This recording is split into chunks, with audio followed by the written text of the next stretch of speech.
Good morning, everyone, from a really sunny Brighton. I'm really delighted that you're able to join us today. We're going to be talking through a couple of aspects. Most importantly, we're going to be looking at the timeline for university applications, and I'm delighted that our head of sixth form, Dr. Kirsten Dickers, is going to talk you through the process for our students. And then we're also going to talk a little bit about UCAS predicted grades and hopefully answer some of your questions about that. And then at the end, there will be time for some Q&A. So what we won't do is answer questions as we go through the presentation, but of course you can be adding questions into the chat bar as we go through this presentation. And then at the end, we will answer those questions for you. So do add questions at any point during the presentation. Kirsten, let me hand over to you. Thank you.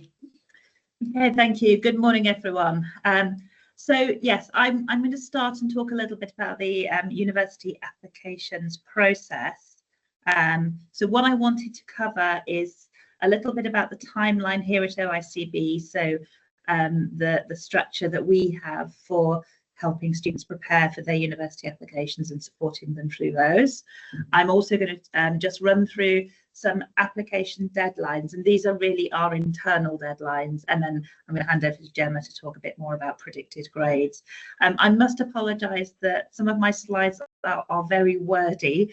There is a lot of information that I want to make sure that I pass on to you so that you have all of that, and obviously I'm really happy to answer any questions at the end about anything.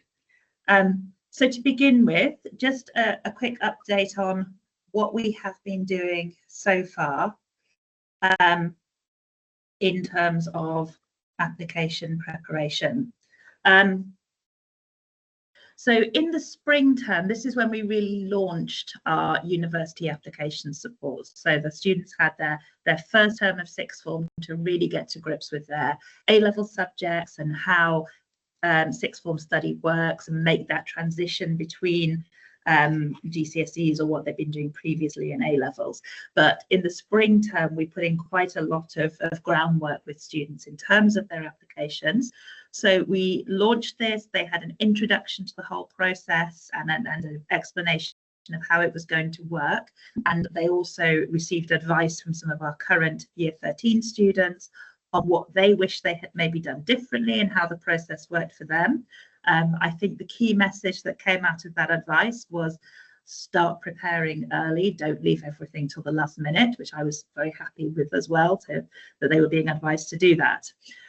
They've also had some advice and workshop on how to create a shortlist of universities, and I think this is really important, and this is something I would urge you to ask your children to consider as well.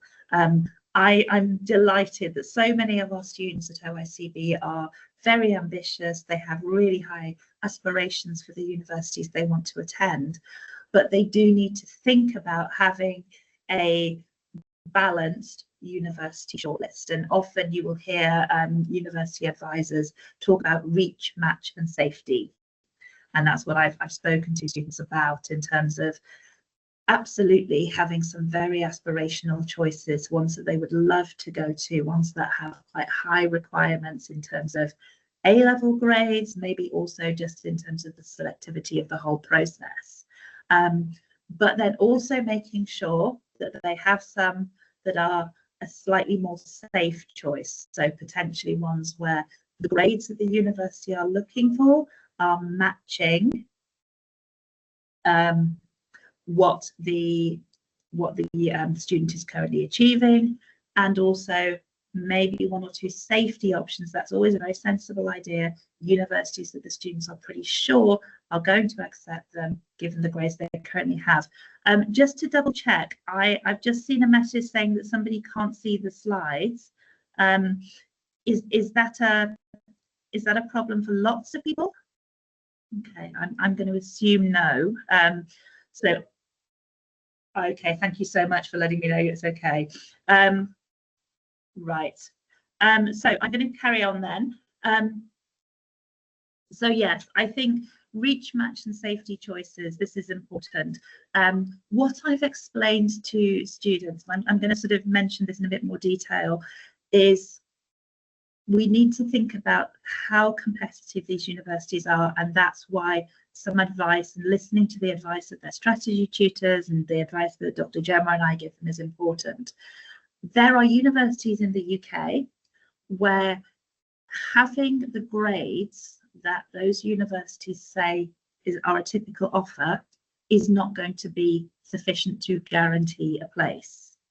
Somebody might be predicted multiple A-star grades. That will not guarantee them a place at Oxford or Cambridge or Imperial College or LSE or UCL. And so that's really important that they keep that in mind. Targeting only those universities, therefore, is not something that I would recommend. I would recommend having those universities, but also having universities where I can advise them that with a certain set of predicted grades, they are highly likely to achieve a place. Similarly, if students are looking at universities in other countries, if they're looking at the US, there's quite a lot of historical information that we have and that's open to students on the likelihood of being selected. Some of the top universities that students are considering, the acceptance rate is well below 5%. And so even for the best student, that is not a guarantee that they will be accepted. There are other universities where the acceptance rate might be in the high 80%. Those are obviously a really safe choice. And so again, it's important to build a university shortlist that covers that breadth of selectivity to make sure that students have a good place and that they are able to find something that works for them. So that's something that we've covered in some detail. We've also talked about the importance of work experience, particularly in certain courses. And I've talked to students about how to search for and find it, how to apply and make the most of it. It is very dependent on the course. Our medical applicants will be aware that for UK universities, it is a requirement that they have done work experience. It doesn't necessarily need to be in a hospital or in a doctor's surgery. It could be volunteering, working with patients in a slightly different way, because what UK universities are actually looking for is experience of patient care. That's what they see as most important. So students who've done regular volunteering in an old people's home, for example, or a hospice, actually that can be really suitable work experience. For other university courses, work experience is not mandatory. It's not something students are going to be assessed on. It can be incredibly valuable in terms of students confirming that this is what they would like to do in the future. And it can also be valuable as a way of showing their interest in the subject. We've also, in the spring term, I asked students to do some focused supercurricular exploration. So I asked them to pick a topic that really interested them, that they would like to go and study, maybe an aspect of an A-level that they were really enjoying and that they wanted to learn more about beyond just what they were being taught in their lessons. And I asked them to research that independently, and then they gave some short presentations in their strategy groups to talk to their peers about a topic that fascinates them. And that was really getting them used to what is so important with university applications, particularly for the most competitive universities, which is really being able to demonstrate their interest beyond the confines of the A-level syllabus. And so I wanted them to get used to this idea of researching and finding out more about things that interest them, so that they are preparing well for university. I also, in the spring term, talked to students about how to prepare for university admissions tests. And then we had some talks as well, a couple of talks from external speakers. So we had Sarah Nash from Study Options. That's an organisation supported by the Australian universities that help non-Australian students prepare and apply to university in Australia. And she's supporting some of our students currently with that. We also had Ed Turl, who is a higher education consultant. He knows an awful lot about US universities. He came in and did a talk about those, and he will be working more with our US applicants this term and in the autumn term as well. And then we had a talk that I gave on applying to Oxford and Cambridge universities from my experience as an admissions tutor there. And I talked the students through what they're looking for in their application process.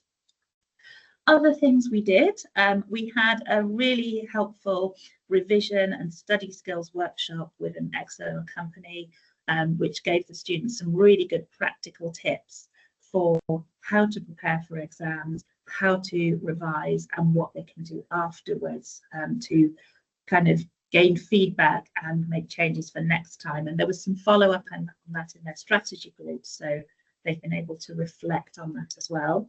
And the students had some opportunities to do some mock admissions tests and to see how those work. And there will be much more opportunities for that this term. So going on to the summer term, at the moment our students are busy preparing for their end of year exams. But once those exams are over, we are going to have 3 quite intensive university preparation mornings. So rather than the Saturday skits, we will be doing 3 university preparation mornings. On the 7th of June, that will be our UCAS launch, and we will be talking them through, working with them on completing the UCAS online application form for UK universities. There will be a workshop on how to write a personal statement, and there will also be some interview skills training. And we are also planning to have an application essay workshop for US applications, because the essays that students need to write for the US are very, very different in style from UCAS. We're going to schedule those at different times because I'm aware that for many of our students, they are looking at both the US and the UK. So we want to make sure that they get the guidance in both of those choices. The following 2 Saturdays, we will be doing some test and interview preparation. So we'll be running some mock admissions tests. UK universities, not all of them have admissions tests. It tends to be the very selective ones that do. Oxford and Cambridge use a lot of admissions tests, but so too do Imperial College, and increasingly some of the other universities such as Warwick, UCL, LSE may have admissions tests in certain subjects. Also, anybody who is applying for medicine or for law is going to need to do an admissions test as well. So we'll be doing admissions tests in the subjects that students are going to need to be applying for. And we will also be running some mock SAT tests as well to help the students prepare for SATs for the US universities. Beyond that, we will be doing some subject-specific interview preparation. University interviews in the UK, there are actually very few universities that interview. Again, it tends to be courses like medicine, veterinary, pharmacy, physiotherapy, ones that involve contact with the public and patient contact, and then also the very selective universities such as Oxford, Cambridge and Imperial College tend to do interviews in some or all of their subjects. And those tend to be very focused interviews, very subject specific, and so we'll be making sure that our students are receiving the right preparation for those. There are a few other activities going on in the summer term.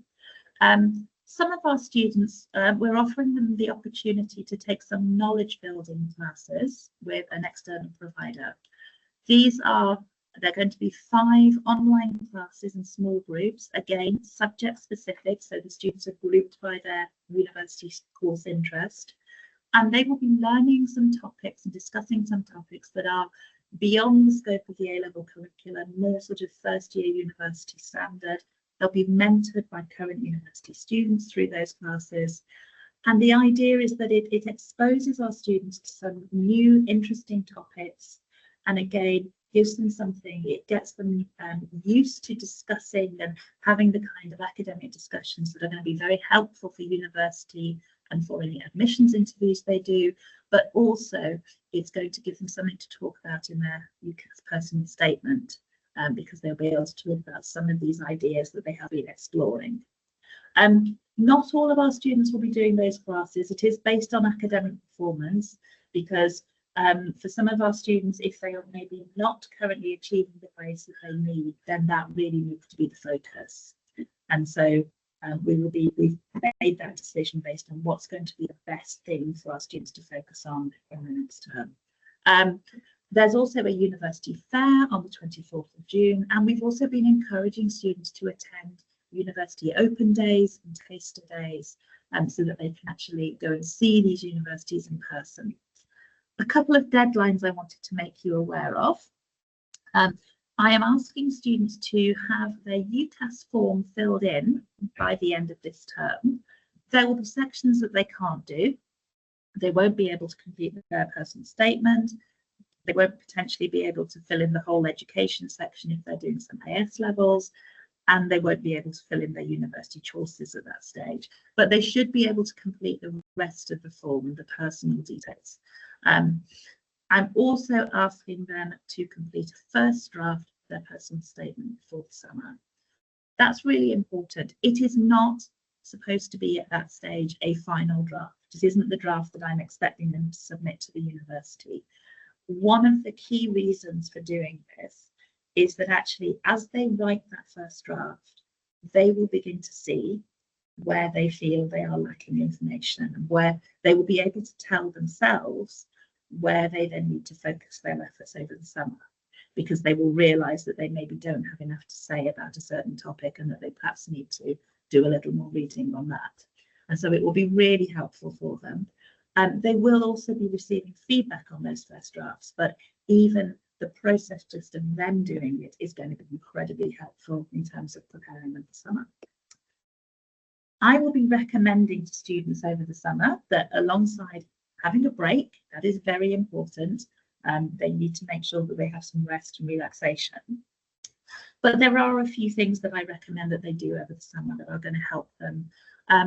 First thing, again, the summer is a really good opportunity to potentially visit and research some universities, really thinking about, in the light of their end of year exams, refining that university shortlist and thinking about what is a sensible shortlist. It's also a great time to do some super curricular exploration, and there are so many different ways they can do this. It might be that they're doing wider reading, so following up some topics of interest and exploring a little bit more about them. They could be taking part in some MOOCs, some massive open online courses. They could be undertaking some work experience or watching some university taster lectures, attending a summer course. Depending on the course they're interested in, it could be that they're visiting, for example, a museum or a gallery that's relevant for what they want to do. So anything that they can do that pushes beyond what they're doing at A-level and really helps them explore their interests is going to be good. I've put up a couple of logos here. UniFrog is our platform for all of our career support with students and also our university preparation. Two things. First of all, it's a really good platform for finding things like MOOCs and other super curricular exploration. They can research and explore on there and get really good suggestions, but also for keeping a record of what they've done. UniFrog allows them to actually record all of these different activities they're doing, so that when they come to write their personal statement, they have a reminder of what they've done.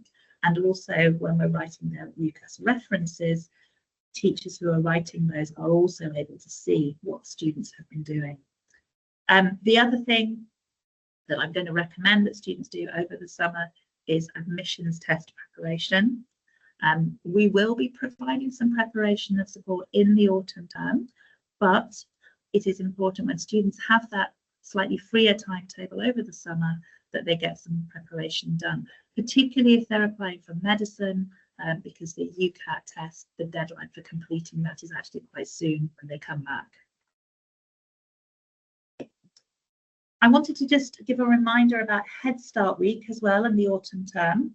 So Head Start Week is taking place from the 21st Thursday to the 27th of August. So arrivals for Head Start will be on Wednesday the 20th. And in that week, we've planned quite an intensive programme to help support our students and really give them a head start on university applications and on other aspects of their academic studies for next year.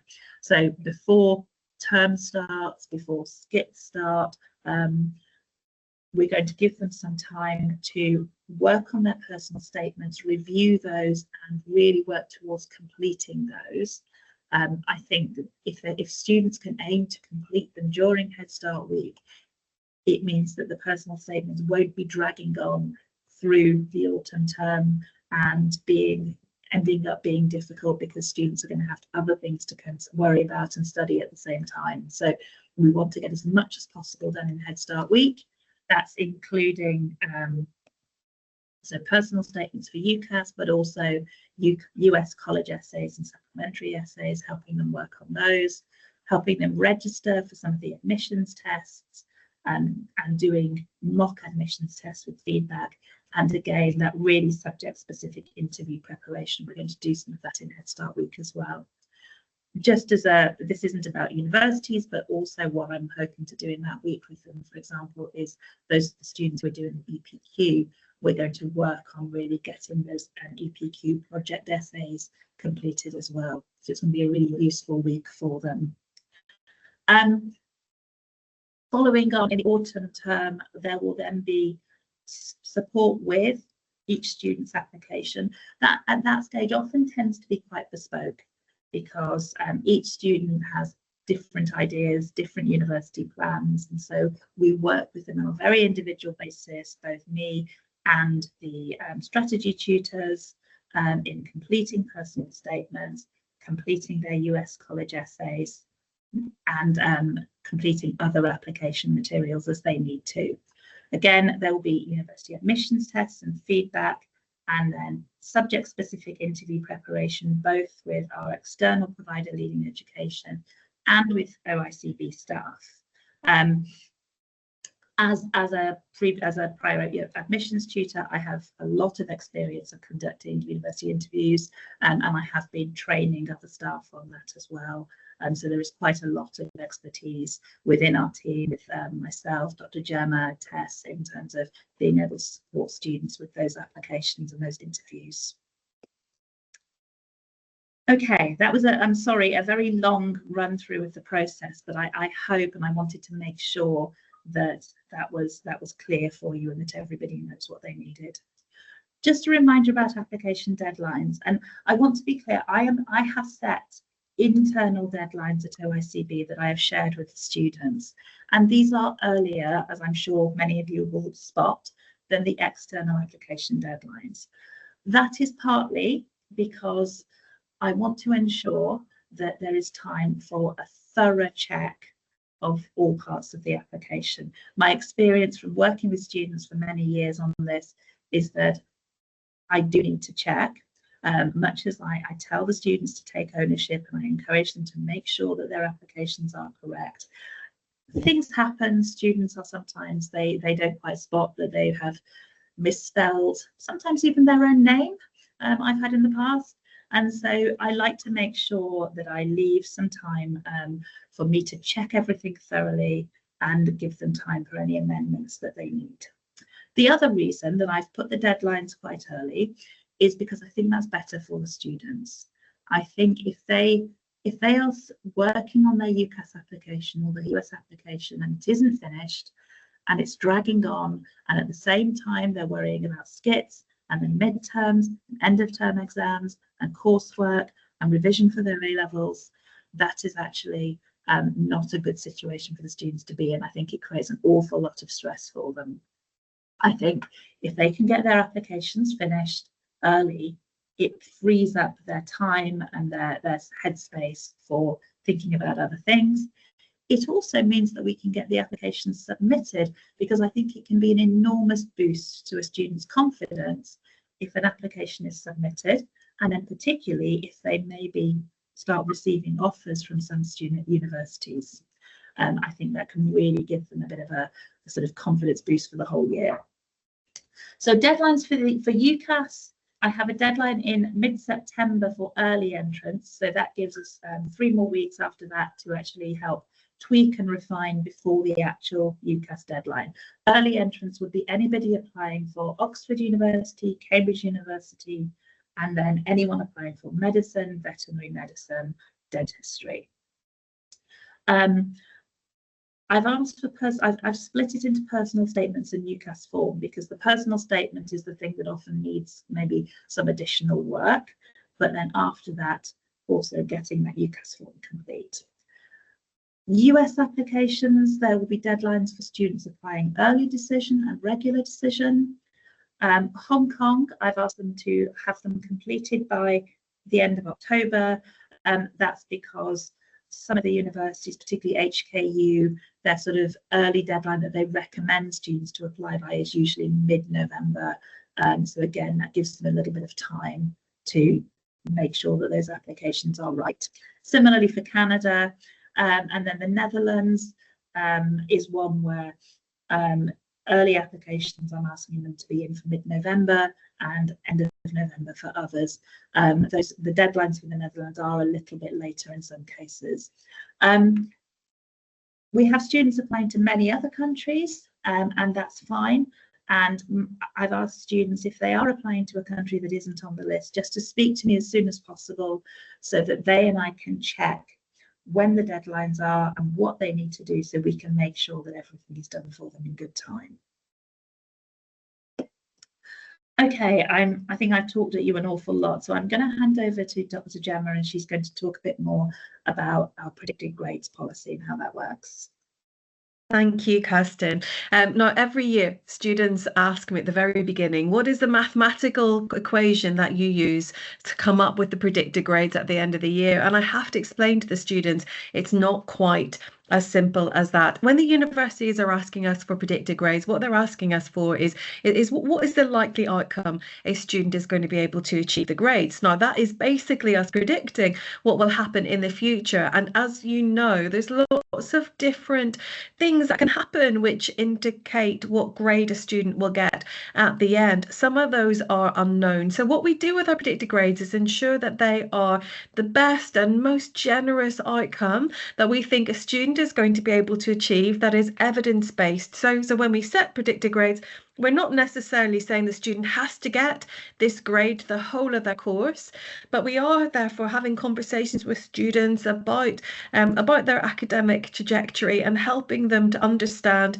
how the work is, for example, more difficult in some cases in some subjects in year 13. So what I'm going to do is talk you through today all of the considerations that we take into account whenever we're coming up with the predicted grades, but also to provide you with assurances that we want to give the most positive predicted grades to our students, but they do have to be realistic and they do have to be evidence-based, because the universities keep a track of the predicted grades an individual school gives, and it helps them to be able to trust us in the future.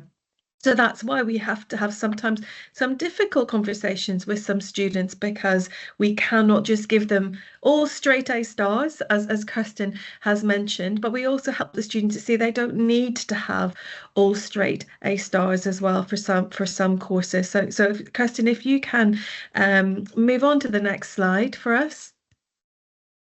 There we go. Thank you. Okay, so our UCAS predicted grades at OICB is a very similar process to that followed at OIC, very similar process to that followed in other independent schools. And in fact, the school that I was most recently at Roedean, we follow a very similar process to them, but because I set that process when I was there. And it's a process which is one that schools follow to help their students to know what they're likely to be able to achieve. But also, as I mentioned, they are evidence-based, because our students need to be working consistently at A level, not working at the last minute, to actually be achieving success at A level. So that's why year 12 work is also very important as well. So generally, UCAS predicted grades are 1 grade higher than the summer assessment. So say, for example, in a summer assessment, a student scores a grade B, then that student would most likely be predicted a grade A as their UCAS prediction at the very end of June. The exception to this rule is the A star. Now, the A star grade is incredibly difficult for students to achieve, particularly in the climate where the UK government are looking very closely at what they believe is grade inflation. And therefore, if a student gets an A grade in their summer exam results, it doesn't mean they will necessarily be predicted an A star immediately. It will depend on how they've achieved across the academic year and also how high their internal summer exam grade was. So say, for example, they were hitting 90 UMS, yes, very likely they'll be predicted an A star. And if it's, again, a medium A grade in the summer exams, very, very possible they'll be predicted an A star. But teachers do look at how the students have been performing across year 12 to see whether there is consistency. Similarly, if a student perhaps underperformed in their summer exams, they must not think that that will be the end of their really high predicted grade. So say, for example, a student has been tracking on A and B grades during year 12, but got grade C in their internal exam. Now, in that case, we speak to the teachers and we see, well, what happened in that particular subject? What happened in that paper? We look at the context of the student, and then we decide the predicted grade. So sometimes those UCAS predicted grades can be 2 grades higher than they achieved in the summer exam. So we do look at really everything that a student has done across this year to check for consistency and to check, are they going to be able to cope with the demands of a year 13 course, which are much greater. Now, there is an opportunity to increase and to confirm predicted grades in September. We're going to run a separate set of assessments, which all students will take in their subjects, in all their subjects. And at that point, we may have a conversation with the student about reducing their predicted grades. But we also got the opportunity, of course, to increase predicted grades as well for students. And those tests will take place in September in really good time and before they have other university assessments, which of course are vitally important piece of the jigsaw for universities who have assessments for entry to their courses. And they'll also be in very good time for early entrance as well. Now, those dates have not yet been confirmed, but we will confirm the dates of those assessments to students before they leave. But what I do want to emphasize, though, is that these grades are based on full attendance in college. If your child leaves college early, or if your child arrives in college late at the beginning of September, your child is missing out on the learning and is missing out on the opportunity to be prepared by UK qualified teachers for these UK examinations. And therefore, we have to look very carefully at the predicted grades that are given to the child. So please do bear that in mind when booking flights, that we expect all students to be here for the full term and that we will have a reconsider of predicted grades if there are significant absences, because we know that those significant absences can have an impact on the student performance in year 13. Of course, if there are really good reasons for departure, then we discuss those on an individual case-by-case basis. But any reason for leaving can still have an impact on predicted grades. So it's very important that you discuss that as soon as possible with us so that we can ensure your child is being supported fully. UCAS grades are set by the college. So what we do say to students, because they're so very persuasive, is that all discussions about predicted grades must be with Kirsten. They can ask their strategy tutor for some advice, but we do say to them, don't speak to your teachers about your predicted grades. You must speak to Kirsten, because Kirsten then on the student behalf does speak to the subject teacher, and then we ensure that the student understands the evidence which has helped the student to achieve the grades. And what we find is that is most fair for all of the students, because they therefore all have the same opportunity and the same evidence basis for these predicted grades. The other aspect I just wanted to emphasize as well is that individual skit performances in year 13 does not necessarily lead to an increased UCAS predicted grade. And the reason for that is because skits and the purpose of skits are practice papers. Sometimes they're based on a smaller amount of content, and they are there to help the student to be learning and building their confidence in their subject, so that they're not in the same conditions as the summer examinations or the September assessment opportunities, which are taken in a slightly different way, where the students have much more content. But similar to all assessments, students always know in advance when their assessments are going to be and what the content will be. So, for example, at the moment, our Year 12 students, if they're not taking AS levels, they know that their exams are in the first week in June. They haven't got their timetable yet. It will come to them in the next next couple of days, and it is balanced in terms of their subjects across the week, but they do know that these assessments are in the first week in June, and therefore they should be balancing their revision very carefully over the next couple of weeks, including during enrichment week, so that they feel really confident heading into those assessments. Okay, Kirsten, do we have another slide? That's it. We're at the end. Okay, Kirsten, before we head in to look at the questions, have you got anything else that you would like to add, or anything that you'd like to say about predicted grades? No, I think that covers it really well. And I suppose my only sort of addition would be to sort of emphasize, as Dr. Gemma said, that please don't ask students shouldn't be approaching their individual teachers. The other reason for asking them to come through me is that often our decisions about predicted grades are not just on an individual subject. It might be that we're looking holistically at the set of A levels that they are taking, how they're doing in all of them, whether it makes sense to raise one grade or another. And so those conversations are really best had with me.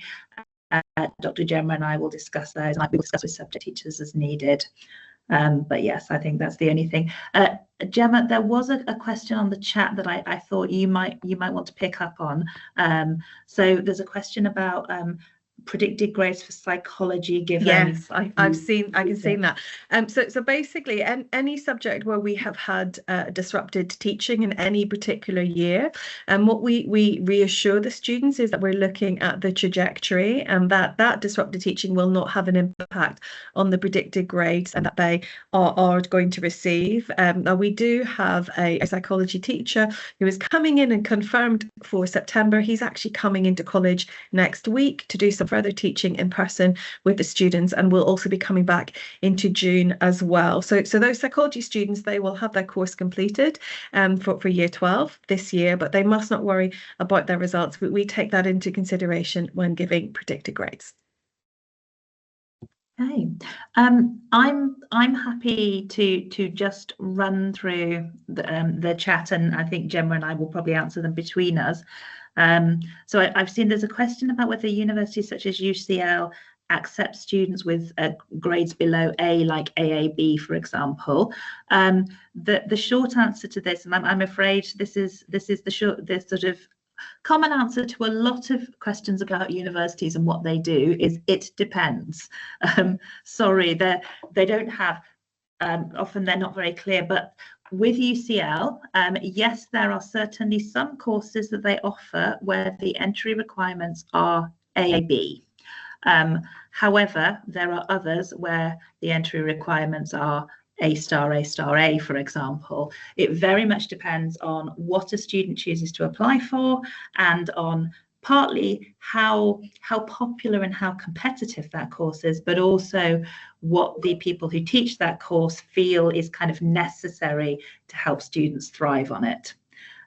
But yeah, what I would say is for any student, they can find that information on Unifrog or researching universities, but if they're unsure at all, get them to come and just chat to me, and I can always help reassure them about what would be useful. Gemma, there's a couple about, will there be any makeup classes in June before they leave school? I'm guessing that's for psychology. Yes, there is for psychology.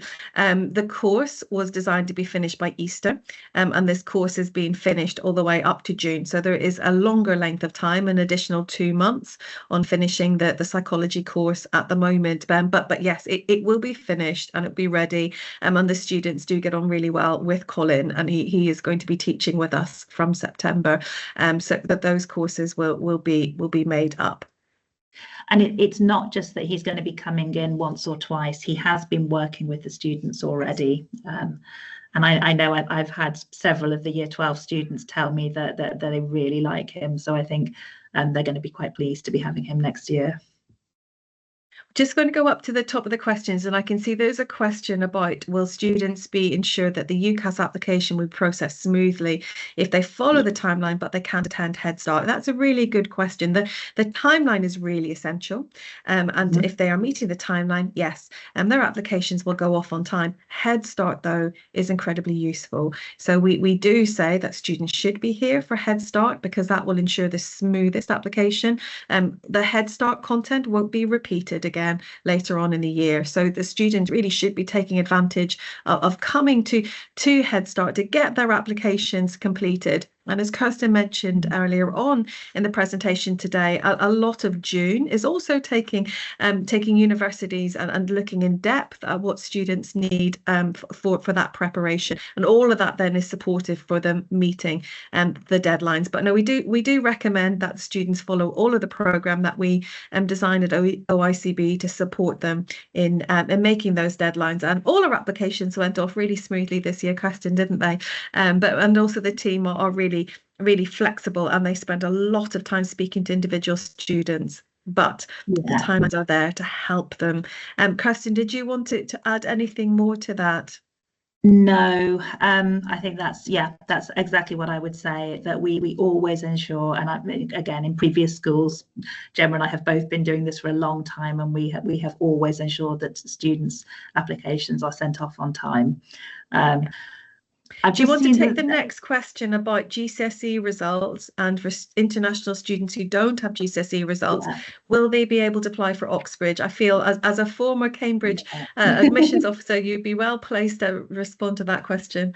Yeah, and I've put a bit of an answer in the chat, and actually there's been a question later on about UCL and the same, so I can talk more generally.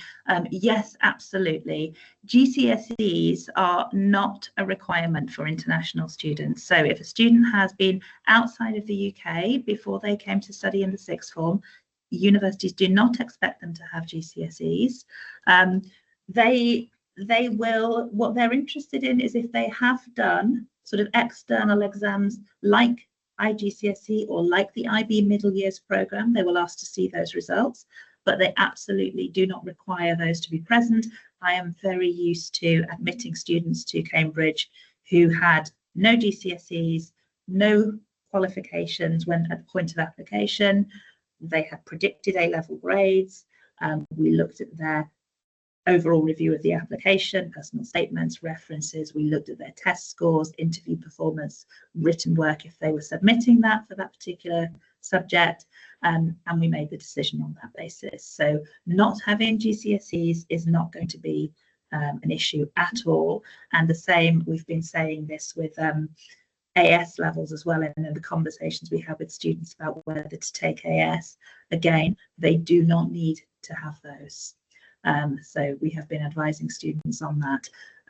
The only slight comment I would make, and this is something on a very individual basis, very occasionally a university will say that a student needs to have a GCSE or equivalent in, for example, maths, if that is a kind of something they're going to need that level of maths for the course. And so sometimes we just need to prove to the university that they actually do have that background in maths. To be quite honest, it's generally very easy with our students because they're often taking A-level maths, and that absolutely meets the requirements. If universities talk about English GCSE requirements, we meet that and then exceed that because our students do the IELTS exam, and that absolutely meets those requirements. Thank you. Kirsten, we've got a couple of questions about students who are not attending to apply at the moment for universities in the UK. Do they still need to complete their UCAS application? The answer is yes, but Kirsten, can you explain why? And also then talk about the support that is in place for those students who are perhaps concentrating on another part of the world for their applications? Absolutely. So I would generally say yes to a UCAS application, unless I have in the past, for example, worked with students where they were absolutely set on going to study in the US, for example, and they had a very good plan for that, and sometimes they've focused on that, and of course if that's their primary focus, we will support that. My advice to students is generally, yes, do the UCAS application, because you never know what's going to happen. And I am very used to having students who've told me repeatedly throughout the year that they are not going to go to a UK university, or that they're not going to attend university at all. And suddenly in June, they change their mind.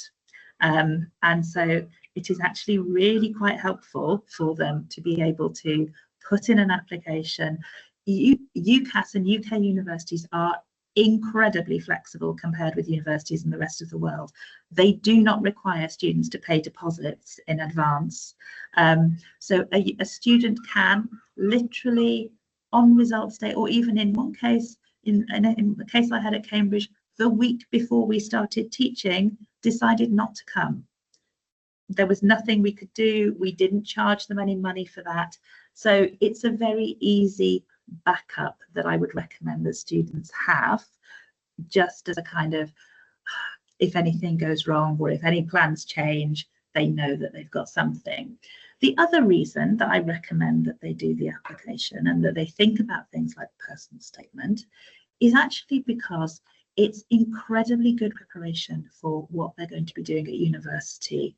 That requirement to engage with their subjects independently, to think critically about information they're reading and being able to express their own opinion on it, is something that is going to stand them in very good stead for when they start university. And so, given that this is part of our timetabled university preparation process, I'm not asking any students to do additional work on this sort of outside. I think carrying on with that process, taking part in it the same way as everyone else, is actually a really good thing for a student to do. There's also, I noticed a quick question about charges. Yes, there is a UCAS application fee, but again, compared with other countries, it is not high. The standard UCAS application fee is, oh gosh, for this year, I think it's £27.50 for the entire application, not per course, not per university. It's not like the US where you might end up paying thousands of pounds to apply. It's £27.50, and I think it's worth that to have both the preparation and the safety nets. Thank you. There's a question I noticed: when will predicted grades be released? Good. So we're going to get those all confirmed in June. What we do is we tell the students in person first of all, and then that gives opportunities for discussion, and then those will get sent home either the last week in June or the first week in July. We're going to get those turned around as quickly as we can, but students will have a good indication of their grades already and what they're likely to be, but they're always given in discussion with students first of all. Kirsten, do you want to add anything more to that? No, that's the process we use with Year 13 this year, and it actually, I think, worked really well because they were able to sit with us individually and understand what the grades were and also what they could do if they did wish to improve them. Ooh. If the predicted grade is not good enough, what should we do? Well, first of all, please don't worry. We do have this opportunity in September for predicted grades to be increased.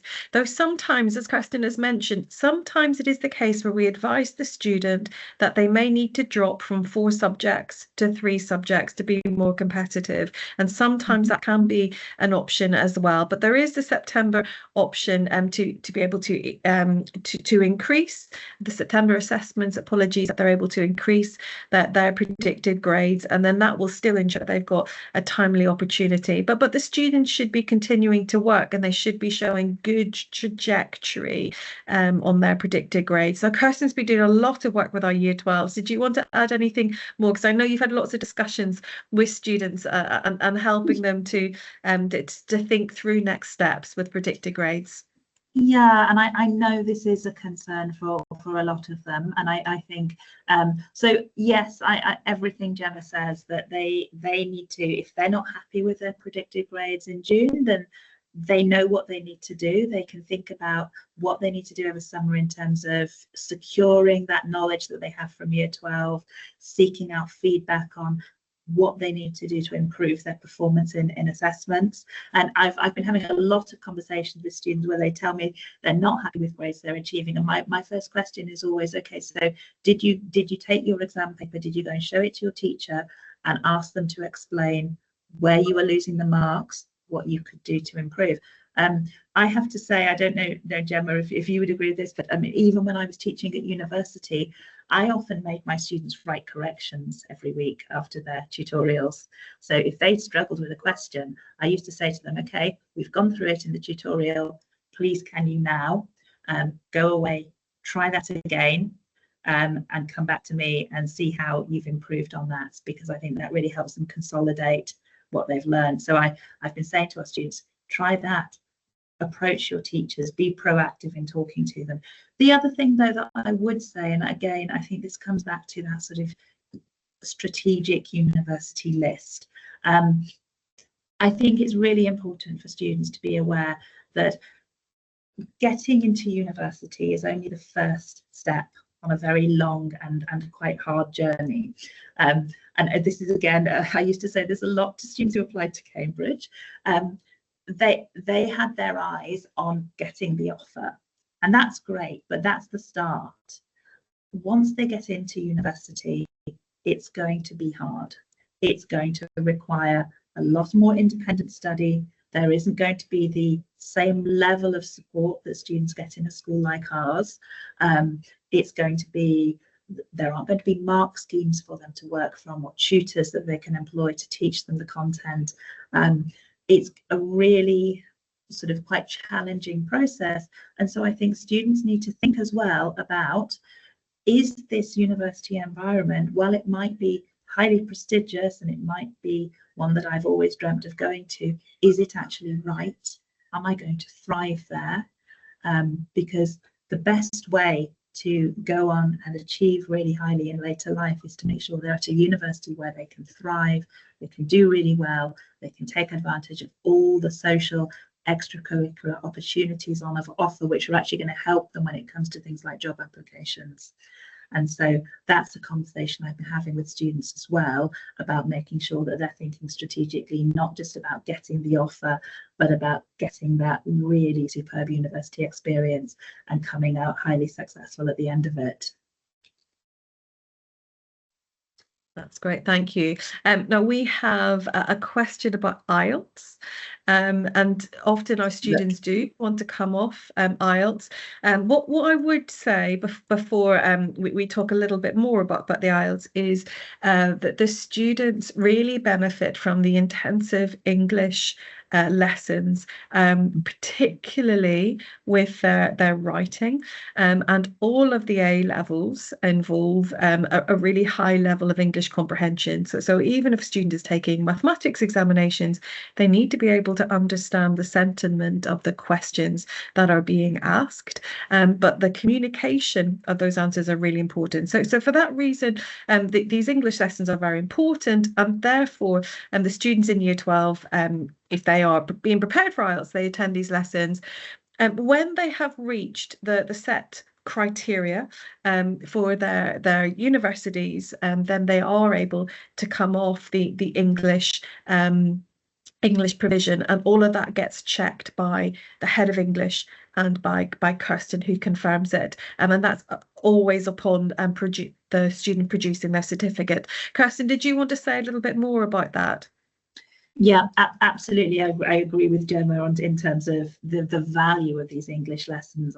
I think sometimes our students don't see them as being as important as their academic subjects, but they absolutely are, because they're allowing them to access their academic subjects.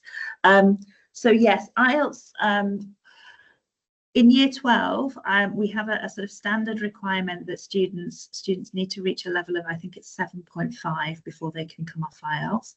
In year 13, once they've actually done their applications and we know that they have the IELTS for the universities they are definitely applying to, that's when we can then let them stop attending IELTS. The reason for that is because we're all very aware that many students do change their minds towards the end of year 12, over the course of the summer, they have maybe a little bit of a rethink about what they want to do. And so it may be that having thought they had the IELTS grades at the end of year 12, they've changed their ideas about what they want to apply for, and now actually they do need higher.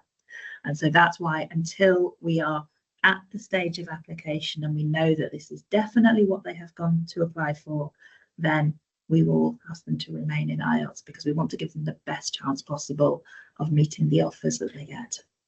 And there is, and I should have added as well, if they do have IGCSE English with spoken endorsement, it is possible they can use that for university. We do, though, every year have students who do IELTS as well, because the IGCSE is not quite the same as the IELTS preparation, and therefore some students do value those IELTS lessons too. But yes, if they have got the correct GCSE English qualification with spoken endorsement, and that meets the requirements of a particular university, that is fine as well. But as Kirsten said, all of it gets considered alongside their confirmed offers, and exactly the portfolio of qualifications that the student has. And please do be aware that not every university will accept IGCSE English. Right. Some do, but some don't, I'm afraid. So yeah, that's why it's important to check with us. Thank you. No, I think that's all of the questions answered. But if there is an aspect of today's seminar that you would like to ask about in a little bit more depth, please be in touch with either Kirsten or myself, and we'll get back to you as soon as possible. We'll share the slides, a recording of the video, and again those key dates, so that you have them and you can talk to your child about their university plans. Hopefully the key takeaways though are students have got a really exciting future ahead of them in terms of where they can apply for university. We are absolutely committed in helping these students get to their dream universities, but we're also here to help the students have a really realistic and strategic approach to their applications as well. And Kirsten and the Strategy Tutor team give up a lot of their time to supporting these students, because they know them extremely well. So do be in touch if you have any questions. But thank you for attending today, and thank you to Kirsten for talking us through the university applications. Have a great day, everybody. Bye-bye.